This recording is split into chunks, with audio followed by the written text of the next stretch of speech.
You're like kind of house plants or something that think never been watered or... Yeah. And, you know, it's like, even my own relationship with my father, who was so cross that he had a girl, not a boy, that he treated me as a quasi-boy. So I went to Speedway with him, I went to Fulham Football Club with him, I went, you know, we did all the boy things. And then when I got to about 11 or 12 and I lost interest in Speedway and football, he lost interest in me.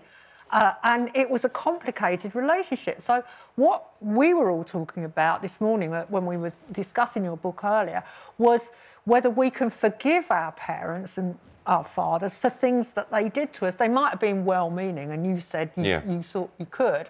I could only really forgive my father after he died. I mean, I just felt...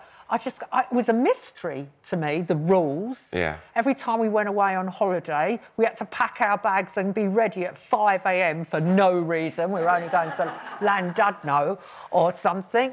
And also, like Stacey was saying, and Linda, they went out in the car and did normal things on the weekend. I only went to a lay-by by Chessington Zoo to pick blackberries, and I had to be back in the car in 15 minutes. But it was all these rules. Did he do national service, your father? Yeah, well, he was in the war. He went to Burma during the war, and I think it had a big impact on that generation. I think a lot of damage was done to these men in the war, and they didn't have the counselling, they didn't have anyone to talk to about it, and they went to the pub, like your dad went to the pub, and then they couldn't really communicate at all. Yeah, I mean, my dad's generation, I'm 45, and so, you know, my parents' generation are the sort of classic baby boomers, and they are all the sons and daughters of soldiers.